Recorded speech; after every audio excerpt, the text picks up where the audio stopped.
قال رسول اللہ صلی اللہ علیہ وسلم کل سلامہ من الناس علیہ صدقۃ کل یوم تطلع فیہ الشمس.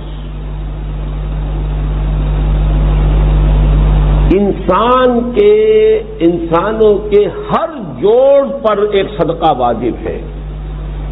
ہر روز جو طلوع ہوتا ہے تو ہر جوڑ کا صدقہ. یہ انگلی کا جوڑ ہی اگر لاک ہو جاتا، آج صبح آپ اٹھتے ہو یہ لاک ہے تو کیا ہوتا؟ گھٹنا لاک ہو جاتا، کونی لاک ہو جاتی. صبح کو انسان اٹھے کہ میں بھلا چنگا ہوں. کل یوم تطلع فیہ الشمس، ہر دن جس میں کہ سورج جو ہے طلوع ہوتا ہے اس میں ہر جوڑ پر ایک صدقہ واجب ہے. اس کو شیخ سعدی نے بہت خوبی سے کہا ہے. ہر سانس جب انسان کے اندر جاتا ہے موجب تقویت ہوتا ہے. وہ آکسیجن گئی، قوت ملی، اسی کو برن کریں گے انرجی ملے گی. سانس باہر نکلتا ہے، یہ صفائی کا ذریعہ بنتا ہے. کاربن ڈائی آکسائڈ اور بہت سی چیزیں نکل گئی. پس بر ہر نفس 2 شکر واجب. بس ہر سانس پر 2 مرتبہ شکر کرنا چاہیے. ہر سانس اندر گیا موجب تقویت، باہر بنا موجب تنقیح. لہذا پس بر ہر نفس 2 شکر واجب. تقریباً اسی طرح کا یہ معاملہ ہے. لیکن اب یہ کیسے صدقے ہوں گے؟ اس صدقے ہی کے جیسے کہ پہلے آ چکا ہے اسی کی یہ تعریف میں ہے.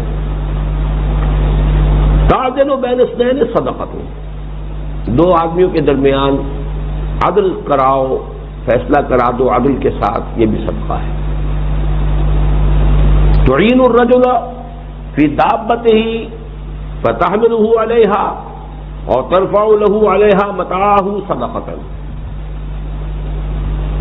اور تم مدد کرو کسی انسان کی اس کی سواری کے معاملے میں کہ اسے اس پر چڑھنے میں مدد دو،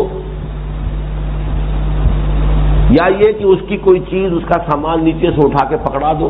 اونٹ پر سوار ہو گیا ہے، اب نیچے سے سامان پکڑا رہے ہیں، یہ بھی صدقہ ہے.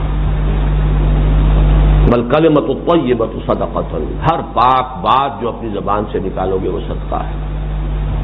فلیقل خیرا او لیصمت، بات صحیح کرے، اچھی کہے یا خاموش رہے. ہر اچھی بات جو زبان سے نکلتی صدقہ ہے.